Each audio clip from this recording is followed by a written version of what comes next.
추우시죠? 네. 오늘 낮 기온이 뭐 12도를 넘어간다니까요. 서울지방도. 이게 뭐 4월 초중순 기온이라고 합니다. 주중에 목요일날 굉장히 또 한번 추위가 있대요. 꽃샘추위가. 이제 아마 중반 봄이 많이 보이는 것 같습니다. 기온이 오름에 살 때 건강관리 더 잘하시고요.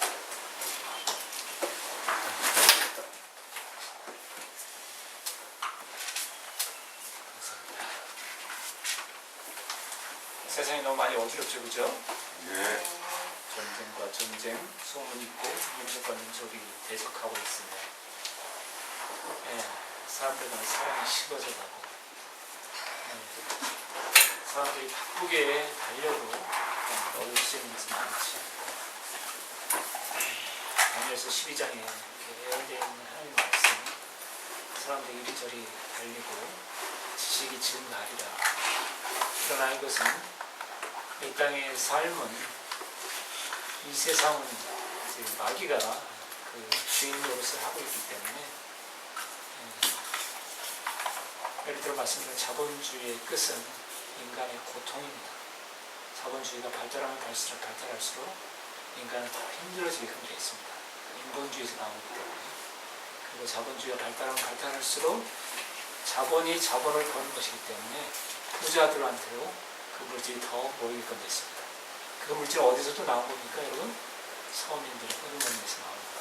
그래서 서민들이 이 자본주의가 발달하면 발달할수록 힘들 수밖에 없어요. 더 바쁠 수밖에 없습니다. 격차가 더 심해질 수밖에 없습니다. 그런 거죠. 눈에 보이지 않습니까? 보입니다. 네, 눈에 보이죠. 그 점은 굉장히 용어를 듣지 않더라도 주님이 빨리 오셔야, 공의로운 주님, 거룩하신 주님이 빨리 오셔야 이런 모든 문제가 해결됩니다. 이 어려운 한 주에, 어려운 세대를 사는 여러분들, 주님께서 많은 위로를 주시고 건강 붙들어 주시며 주님께서 여러분과 함께 하시고 도우시기를 소원합니다. 주님의 교회를 신실하게 섬기시는 지체분들에게 주님께서 은혜를 주시기를 원합니다. 교회는 주 예수 그리스도의 십자가의 고난과 그분의 보혈을 통해서, 즉 대속의 은혜죠, 이 땅에 세워진 아주 소중한 모임입니다. 또한 교회는 사람들을 구원하는 생명의 복음과 하나님의 영원하신 계획인 이 땅에 실현될 하나님의 왕국을 선포하는 아주 소중한 사명을 띈 모임입니다. 오늘 이렇게 소중한 교회로 함께 모여 주님께 나아갈 때 우리 주님께서 한량없는 은혜를 여러분 모두에게 부어주시기를 원합니다. 주님의 이름으로 여러분 모두를 축복합니다. 오늘 여러분과 함께 나눌 하나님의 말씀은 시편 1편 말씀입니다. 이 중에서 1절부터 3절까지 저와 여러분이 한 목소리로 다시 한번 공독하도록 하겠습니다. 1, 2, 3절이 굉장히 중요한 말씀이고 1, 2, 3절에 나와 있는, 소위 말해서 경건한 사람들의 길로 걷지 않은, 하나님의 자녀의 길로 걷지 않은 사람들이 망하는 길이 이제 4, 5, 6장에 나와 있는데 1, 2, 3절이 굉장히 중요한 의미를 담고 있습니다. 그래서 1, 2, 3절을 다시 한번 여러분과 저와 함께 봉독하도록 하겠습니다. 다 함께 봉독하시겠습니다. 시작. 경건치 아니한 자들의 길대로 걷지 아니하고 주인들의 길에 서지 아니하며 조롱하는 자들의 자리에 앉지 아니하는 사람은 복이 있나니 그는 주의 율법을 기뻐하며 그분의 율법을 밤낮으로 묵상하는도다. 그는 보이는 강가에 심은 나무 곧 제철에 열매를 맺는 나무 같으며 그의 잎사귀 또한 시들지 아니하리로다. 그가 하는 것은 무엇이든지 형통하리로다. 아멘. 우리 주님께서 오늘 말씀에 은혜를 주시도록 잠시 기도하겠습니다. 우주 만물을 창조하시고 다스리시는 전지전능하신 아버지 하나님, 주님의 은혜에 참으로 감사를 드립니다. 우리 생명의 호흡이 주님께 있고 우리 모든 건강, 우리 삶이 주님께 있을진데 주님께서 이 시간을 저에게 허락하지 않으셨다면 어떻게 우리가 주의 이름을 함께 모여 주님께 경배로 나갈 수 있었겠나이까.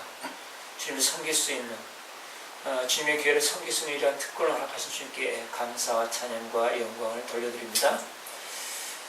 다니엘 선자가 다만 먼지에 불과한 자입니다. 주님, 저는 가리우시고 우리 주의 말씀과 주님의 이름만 높아지는 시간이 되게 하시고 주의 말씀이 우리 마음밭에 떨어질 때 주님께서 역사하는 말씀이 될 수 있도록 이 마음을 부드럽게 하여 주시고 그 말씀 마음에 간직하고 우리 삶 속에 그 말씀을 우리가 실제적으로 드러낼 수 있도록 역사하여 주시옵소서. 모든 걸 주님께 감사드리오며 다시 오시 우리 주 예수 그리스도를 받들어 기도하옵나이다. 아멘. 시편이라는 성경책은 히브리어로 구약은 히브리어로 원래 기록되어 있죠. 하나님께서 기록자들에게 영감을 주셔서 구약 성경을 기록하였는데 구약은 주로 히브리어로 기록되어 있습니다. 주로 히브리어라는 것은 아람어, 시리아 말도 중간에 있어요. 다니엘서 같은 경우에 있습니다. 히브리어로 기록되어 있고 그 다음에 이 히브리어 책명은 테힐림이라고 합니다. 그 뜻은 찬양이라는 뜻입니다. 영어로 오늘 시편이라는 책 제목은 영어로 뭐라고 되어 있습니까, 여러분? Psalm이라고 하더라고요. 미국 사람들 Psalm이라고 발음합니다. Psalms라고 하는. P는 발음하죠. 복음이고 Psalms라고 발음합니다. 이것은 헬라어 살모이를 음역한 단어입니다. 그래서 살모이를 음을 그대로 따와서 이 단어를 만든 건데요. 그 뜻은 시라는 의미를 담고 있습니다. 이런 명칭의 유래를 살펴볼 때 이 시편은 시를 통하여 주님을 찬양하는 책이라고 할 수 있겠습니다. 특히 이 시편은 단순히 주님을 찬양하는 것이 아니라 성도들의, 즉 하나님의 자녀, 하나님의 백성들의 실제적인 삶 속에서 자신이 얼마나 주님이 필요한지를 찬양과 함께 고백하는 내용이 거의 대부분을 이루고 있습니다.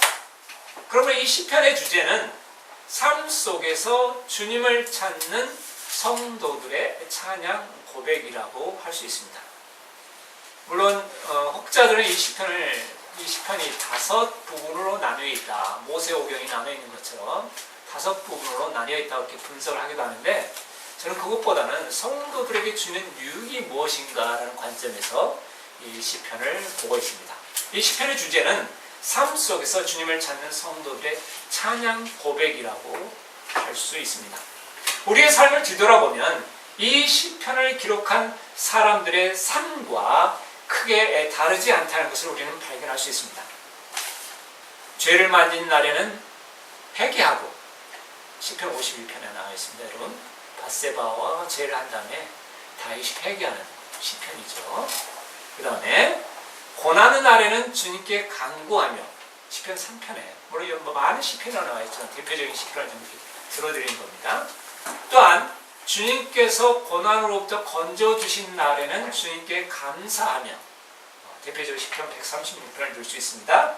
또한 기쁜 날에는, 형통한 날에는 주님을 찬양하는 것, 대표적으로 시편 149편을 들 수 있습니다. 이것이 바로 그러한 것입니다. 여러분, 우리도 그렇지 않습니까, 여러분? 그죠? 죄를 만진 날에는 우리도 회개하고, 그죠? 주님께 회개 기도 돌리죠? 그 다음에 고난의 날에는 주님께 간구하며, 그 다음에 주님께서 고난부터 건져주신 날에는 주님께 감사하며, 그 다음 기쁜 날에는 주님을 찬양하는 것이 우리의 삶의 모습입니다. 바로 시편 기록자인 구약 성도들의 삶과 우리의 삶이 별다를 바가 없는 것입니다. 비록 시대와 처한 환경은 다르지만 이 시편의 각 장들의 주제가 오늘 우리의 삶을 대변하고 있다고 할 수 있겠습니다. 그러므로 우리도 이 시편 묵상을 통해 우리도 동일한 삶의 나날 속에서 시편 기록자들처럼 회개하며 간구하며 감사하며 찬양하며 한 걸음 한 걸음 주님께 나아갈 뿐만 아니라 주님과 동행해야 하는 것입니다. 이해가 되십니까, 여러분? 바로 이것이 시편이 우리에게 주는 유익인 것입니다. 여러분들 늘 삶의 순간순간 속에서 이 시편 말씀을 묵상하며 주님께 나아가고 주님을 만나시기를 진심으로 기원합니다. 이제 오늘 본문 말씀을 살펴보겠습니다. 이 시편의 1편은 시편 150편으로 이루어져 있는 시편의 첫 문을 여는 장으로서 아주 중요한 의미를 담고 있습니다.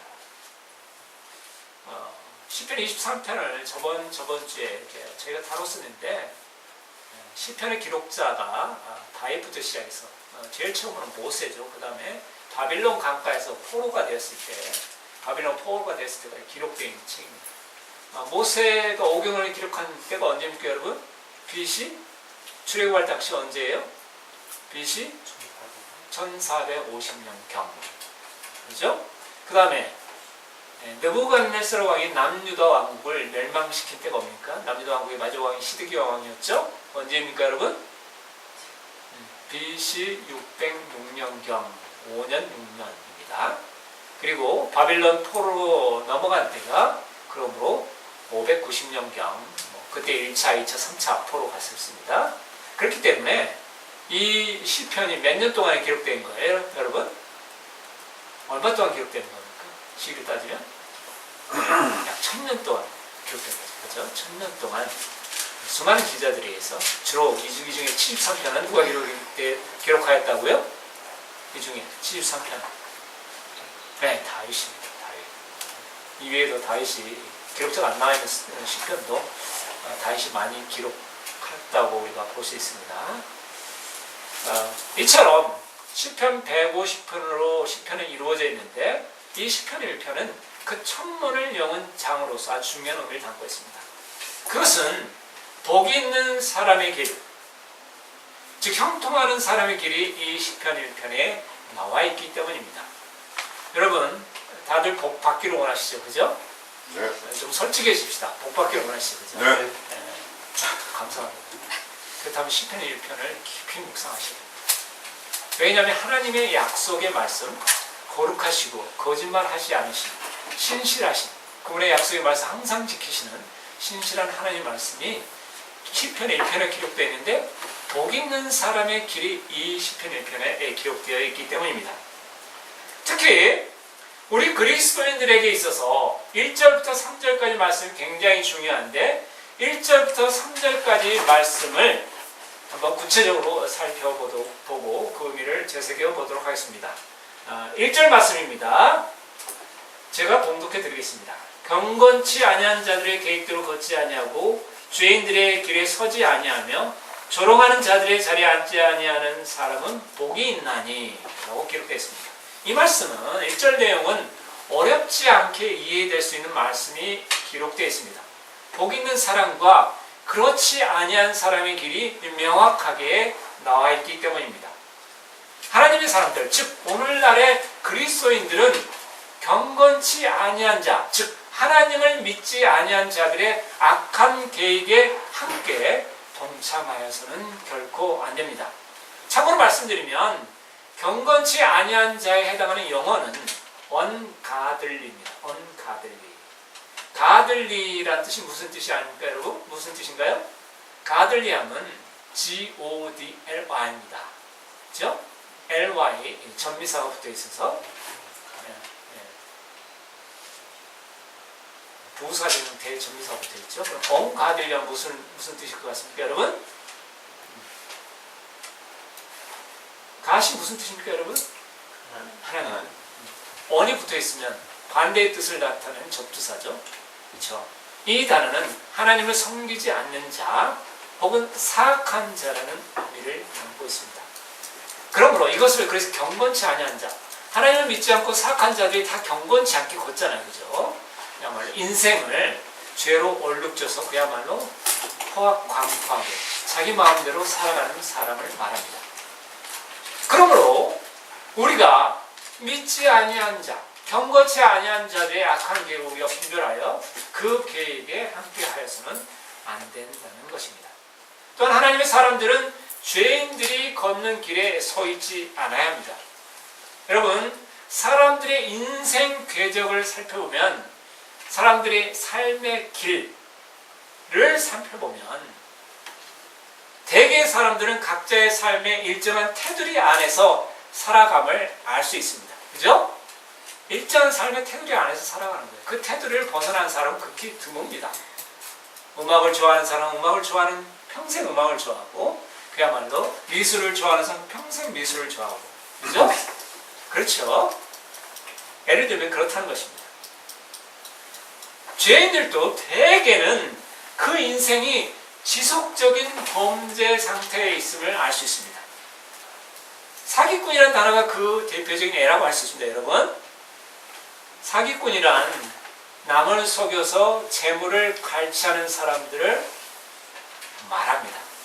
근데 그 뒤에 꾼이라는 단어가 붙었죠. 왜 그렇습니까, 여러분? 사기꾼들은 계속해서 상대를 바꿔가며 남을 속이는 습성에 젖어 있기 때문에 사기꾼이라고 하는 것입니다. 그래서 꾼이라는 단어가 뒤에 붙어 있는 것입니다. 죄인들도 마찬가지입니다. 늘 죄를 달고 다니는 이 죄인들의 길에 결코 우리는 서 있어서는 아니 될 것입니다.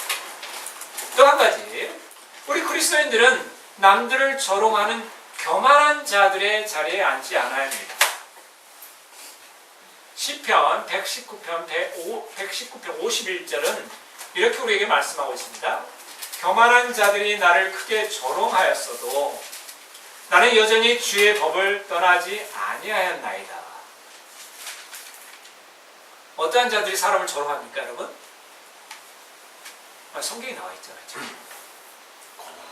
네, 거만 또는 교만한 사람. 남을 조롱하는 것은 교만한 마음에서 나오는 것입니다. 그런데 나를 높이고 남을 업수히 여기는 교만은 하나님께서 가장 싫어하는 죄악된 성품 중에 하나입니다. 시편 138편 6절은 이렇게 말씀하고 있습니다. 주께서는 높이 계실지라도 겸손한 자에게 관심을 기울이시며 교만한 자는 멀리서도 아시는도다.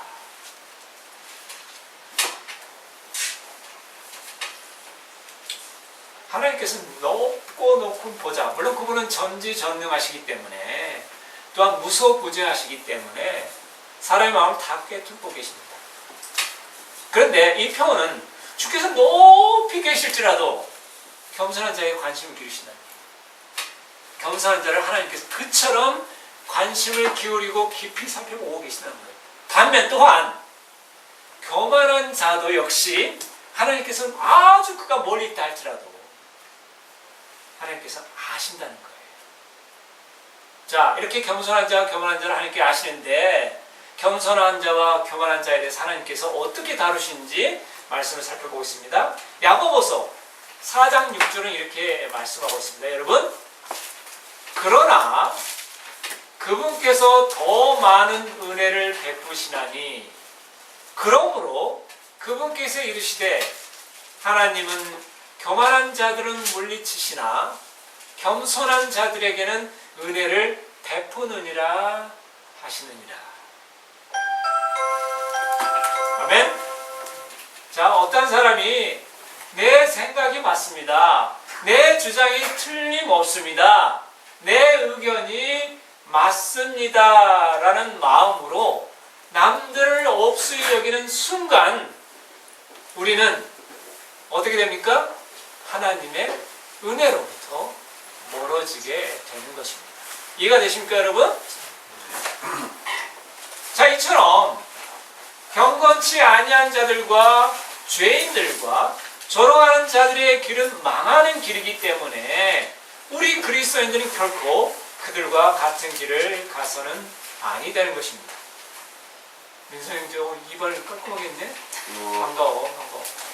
권일 형제 오늘 반가워요.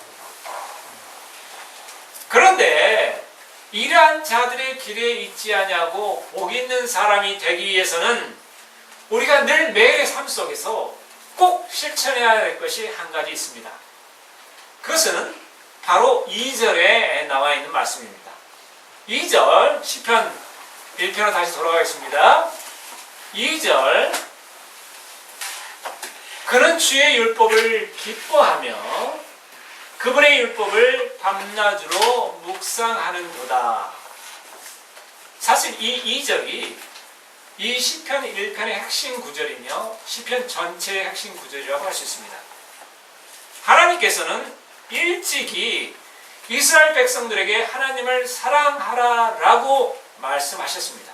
그리고 또한 하나님의 언약 백성인 너희가 하나님을 사랑한다면 늘 하나님의 말씀을 묵상하라라고 말씀하셨습니다.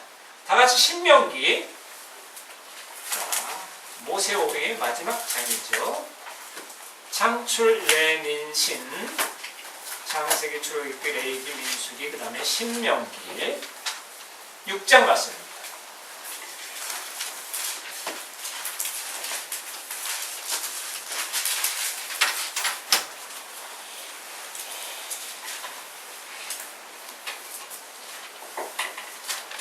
찾으셨습니까? 6장 4절에서 9절까지 말씀을 저와 여러분이 번갈아가며 봉독하도록 하시겠습니다. 제가 먼저 읽겠습니다. 오 이스라엘아 들으라, 주 우리 하나님은 한 주시니 너는 내 마음을 다하고 혼을 다하고 힘을 다하여 주 내 하나님을 사랑하라. 이날 내가 내게 명령하는 이 말씀들을 내 마음속에 두고 너는 그것들을 내 부지런히 가져가며 내가 내 집에 앉을 때든지 길을 걸을 때든지 누울 때든지 일어날 때든지 그것들을 말할 것이며 너는 또 그것들을 내 손에 매어 표적으로 삼고 내 눈 사이에 두어 이마에 표로 삼으며 또 내 집의 기둥과 내 기억을 할지니라. 아멘. 아름다운 주님의 교회 지체 여러분은 하나님을 사랑하십니까? 아멘. 진짜세요? 아멘. 아멘. 아멘. 그렇다면 이 신명기 말씀처럼 하나님의 말씀을 묵상하시기 바랍니다. 하나님에 대한 사랑의 시작은 하나님의 말씀의 묵상에서부터 시작되는 것입니다. 특별히 우리가 바로 전에 봉독한 신명기 말씀을 살펴보면 하나님의 자녀들의 모든 생활 환경을, 모든 생활 반경을 말씀으로 가득 두르라라고 말씀하시는 것을 우리는 알 수 있습니다. 6절과 7절 제가 다시 한번 받들어 읽겠습니다. 이날 내가 내게 명령하는 이 말씀들을 내 마음속에 두고 너는 그것들을 내 자녀들에게 부지런히 가르치며 내가 내 집에 앉을 때든지 길을 걸을 때든지 누울 때든지 일어날 때든지 그것들을 말할 것이며 라고 기록되어 있습니다. 이 구절 말씀은 우리의 모든 생활 속에서 늘 하나님의 말씀이 묵상되어지고 가르쳐지고 이야기되어져야 한다는 뜻입니다. 그렇죠 여러분? 8절 말씀 보시겠습니다. 내 손에 너는 또 그것들을 내 손에 메어 표적으로 삼고 라고 전반부가 기록되어 있습니다. 이 뜻은 무슨 뜻일까요? 이 말씀의 뜻은 무슨 뜻입니까 여러분? 나는 늘 하나님의 말씀을 묵상하는 사람입니다 라는 것을 나타내라는 뜻입니다. 지금 우리 생활에 적용한다면 어떻게 해야 되겠습니까 여러분? 옛날에는 뭐 팔찌도 있고 팔찌에다 이렇게 하나님 말씀을 새길 수 있죠. 이스라엘 백성과 복식 가운데 손에 매어 하나님 말씀을 이렇게 손에 매어 적고 손에 매어로 다니는 습성이 있습니다. 초기 이스라엘 백성 중에는 있었습니다. 오늘날 우리에게 적용한다면 어떤 것이 되겠습니까 여러분? 여러분 손에 들고 다니는 게 무엇입니까 여러분? 늘 가지고 다니는 것. 스마트폰을 통해 짬이 날 때마다 그 말씀을 묵상하라고 적용할 수 있습니다. 또한 작은 휴대용 성경을 가지고 다니면서 시간이 날 때마다 하나님을 묵상해야 한다는 것입니다. 즉 하나님을 묵상하게 되면 남들이 어떻게 돼요 여러분? 남들이 어떻게 여기겠어요 여러분? 아, 저 사람은 진실한 그리스도인이네요. 반면에 나는 하나님의 말씀을 묵상하고 그 말씀에 따라 길을 걷는 하나님의 자녀입니다를 드러내는 것이죠. 표적이 되는 것입니다 여러분. 그렇죠? 또 8절 하반절 말씀 보시겠습니다. 8절 하반절은 또 이렇게 기록되어 있습니다. 내 눈 사이에 두어 이마에 표로 삼으라. 이 말씀 중에서 이마에 표로 삼으라는 것은 무엇을 의미하는 것일까요 여러분? 영어로는 frontal lit between thine eyes로 되어 있습니다. 내 눈 사이에 frontal lit에 그 말씀을 두라, 표적으로 두라 말씀이거든요. frontal lit이라는 게 어떤 것이 있을까요 여러분? frontal lit이라는 것을 영어로 단어를 살펴보면 이마를 장식하는 띠를 의미합니다. 우리 한복을 예로 들자면 어떤 게 있었습니까, 여러분? 한복을 입어도 이마에 띠를 들죠, 그렇죠? 애들 한복을 한번 생각해 보세요, 그렇죠? 이것을 우리 복식 용어로는 복건이라고 합니다. 굉장히 유사하죠, 그렇죠? 복건. 복을 부르는 두건이라는 뜻이 복건. 우리 어린이들이 한복을 입을 때 모자처럼 쓰고 이렇게 복건을 두르는데 어떤 그 한복 디자인 중에서는 그 복건 눈살이 약간 늘어뜨린 장식이 있잖아요, 그렇죠? 늘어뜨린 장식. 바로 그것을 의미하는 거예요. 유대인들도 이처럼 이마를 띠로 장식하는 풍습이 있었는데 마치 이처럼 거기에 하나님의 말씀을 기록하여 다니라는 뜻입니다. 여러분 이것은 무엇을 의미하겠습니까, 여러분? 이것도 또한 나는 하나님의 자녀입니다. 그리고 하나님의 말씀에 따라 길을 걷는 사람이라는 것을 나타내야 한다는 것입니다. 여러분 전쟁할 때도 두건을 쓰죠, 그죠? 두건 한가운데 무슨 글자를 새기잖아요. 뭐 충이든지 아니면 자기 부대의 소속이랄지 자기 부대의 정체성을 나타내는 쓰는 거잖아요, 그죠? 모든 문화의 기억이 다 이렇게 성경 속에 다 있는 거예요. 기억들이. 자, 이처럼 우리도 내가 하나님의 자녀입니다. 하나님 말씀에 따라 길을 걷는 사람이라는 것을 나타내라는 것입니다. 자, 이어서 9절 말씀을 보시겠습니다. 9절에는 또 내 집의 기둥과 문에 기록할지니라 라고 기록되어 있습니다. 무엇을 기록하라고 말씀하시는 거예요, 여러분? 하나님의 말씀. 자, 집의 기둥과 문이라는 것은 그 집안을 지탱하며 그 집안을 보호하는 역할을 하는 집의 건축 구조물입니다. 하나님의 말씀이 우리 가정을 굳건하게 떠받치는 기둥이 되어야 하며 우리를 영적 싸움으로부터 안전하게 지키는 문이 되어야 한다는 뜻입니다. 이렇게 하나님의 말씀을 우리의 모든 생활 반경에 두고 일어날 때나 걸을 때나 밖을 나설 때나 옷을 입을 때나 하나님 모든 말씀이 우리 생활 반경에서 우리에게 하나님의 말씀이 묵상되어지고 가르쳐지고 보여지고 또 나는 하나님의 자녀라는 걸 인식하고 그걸 드러낸다면 우리는 하나님의 말씀을 그대로 실천하는, 그러니까 하나님의 말씀에 순종하는 사람들이 되는 것입니다.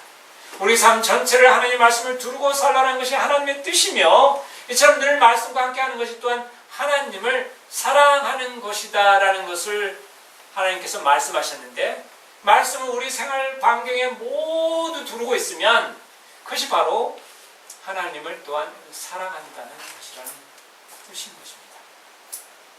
도금 집사님, 하나님을 사랑하신다고 아주 우렁찬 목소리로 대답하셨습니다. 그렇다면 어떻게 해야 되겠습니까, 여러분? 네, 어떻게 해야 돼요, 김철 집사님? 하나님의 말씀을 묵상해야 하는 것이죠. 그렇죠? 이렇게 말씀을 우리 생활 속에 두면 어떤 사람이 된다고 시편 1편은 우리에게 말씀하고 있습니까, 여러분?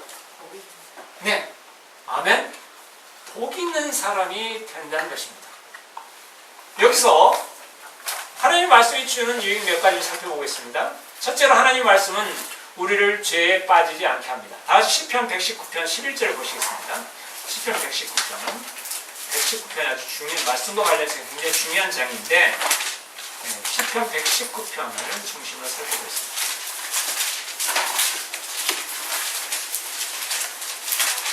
시편 119편 11절 말씀입니다. 다시 한 목소리 공부하시겠습니다. 시작. 내가 주께 죄를 짓지 아니하려고 주의 말씀을 내 마음속에 숨겼나이다. 하면 주의 말씀이 우리를 죄에 빠지지 않게 하는 거죠. 그죠? 둘째, 하나님의 말씀은 우리로 하여금 고난을 이기게 합니다. 같이 119편 50절 말씀입니다. 50절 말씀. 시작. 나의 고난 중에 이것이 내 위로가 되었사오니 주의 말씀을 나를 살리셨나이다. 아멘. 주의 말씀이 우리를 위로하고 우리를 고난을 이기게 하는 힘을 주는 것입니다. 자, 말씀 주는 유익 세 번째, 하나님의 말씀은 우리를 지혜롭게 합니다. 네, 98절 말씀입니다. 98절 말씀.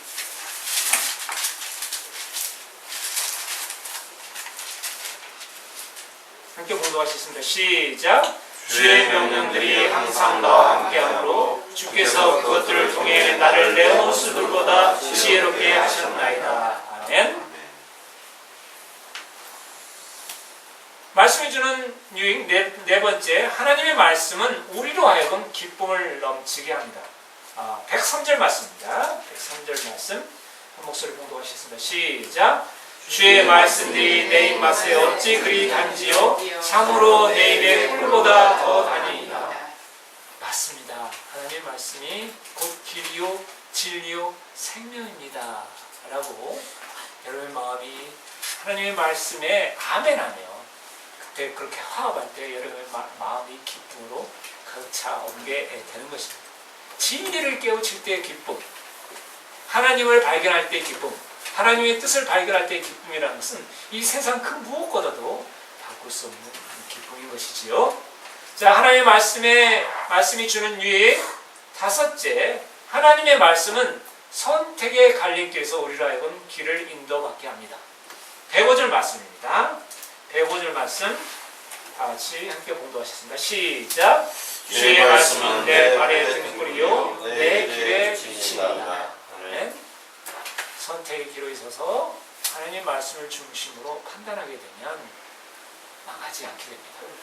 저도 주님을 어느 정도 알게 되었을 때 길을 선택함에 있어서 늘 주님의 말씀을 묵상한 다음에 선택을 해왔던 기억이 있고, 그렇게 선택하셨을 때 그 길이 형통한 길이라는 것을 체험한 적이 있습니다. 자, 하나님의 말씀이 주는 유익 여섯 번째, 하나님의 말씀은 우리가 가진 소망의 확신을 갖게 합니다. 114절 말씀입니다. 114절 말씀 한 목소리 공부하시겠습니다. 시작. 주는 나의 진짜시오 나의 방패시오니 내가 주의 말씀에 소망을 두나이다. 아멘. 주님께서 언제나 나를 지키시는 분이다. 나를 떠받들어 주시는 분이시다. 또 주님께서 약속하신 말씀으로 나를 주님께서 다시 데리러 오실 것이라는 말씀에 대해, 그 소망의 말씀에 대해 더욱더 확신을 갖게 한다는 것입니다. 말씀이 주는 유익 일곱 번째, 더 많이 있지만 일곱 번째, 마지막으로 일곱 번째, 하나님의 말씀은 우리로 하여금 주님을 찬양하게 합니다. 시편 119편 171절 말씀입니다. 한 목소리를 공독하겠습니다. 171절 말씀입니다. 시작. 주께서 주의 벽규들을 내게 가르치셨사오니 내 입술이 찬양을 내리다. 아멘. 자, 하나님의 말씀이 우리에게 주는 실제적인 유익 7가지를 살펴보았습니다. 다시 오늘 본문 말씀인 시편 1편으로 돌아가겠습니다. 이렇게 실제적인 유익이 풍성한 하나님의 말씀을 주야로 묵상하는 사람을 시편 1편 3절은 이렇게 말씀하고 있습니다. 제가 읽겠습니다. 그는 물 있는 강가에 심은 나무 곧 제철의 열매를 맺는 나무 같으며 그의 잎사귀 또한 시들지 아니하리로다. 그가 하는 것은 무엇이든지 형통하리로다. 아멘. 물이 풍부한 강가에 심겨진 나무는 그 뿌리가 항상 물을 공급받기 때문에 제철에 늘 풍성한 열매를 내게 됩니다. 여기서 물은 중의적인 의미를 담고 있는데 무엇을 의미하겠습니까, 여러분? 아멘. 여기서는 또 하나님의 말씀을 의미합니다. 우리 생활의 중심을 말씀에 뿌리 내리고 그 말씀을 주야로 부지런히 묵상하는 사람들은 무엇이든지 형통한 복 있는 사람이 될 것이다라고 하나님의 말씀은 우리에게 약속하고 있습니다. 이것은 신실하신 하나님의 약속의 말씀입니다. 이후에 시편 1편의 4, 5, 6절은 하나님의 말씀과 관계없이 살아가는 비참한 사람들의 말로 그 결말이 나와 있습니다. 여러분, 이 땅에서의 삶이 늘 형통한 가운데 복 있는 사람이 되고 싶으십니까? 갑자기 대답 안 하세요? 아까 크게 대답하시더니 부담감이 하나 생기셨어요? 그죠? 말씀을 묵상해야 된다는? 그렇다면 하나님의 말씀을 묵상하시기 바랍니다. 늘 주님의 보호하심과 인도하심을 받는 사람이 되고 싶으십니까? 그렇다면 하나님의 말씀을 묵상하십시오. 하나님의 존귀한 그릇이 되어 크게 쓰임받고 주님께 영광을 돌려드리는 사람이 되고 싶으십니까? 그렇다면 하나님의 말씀을 주야로 묵상하시기 바랍니다. 기도하시겠습니다.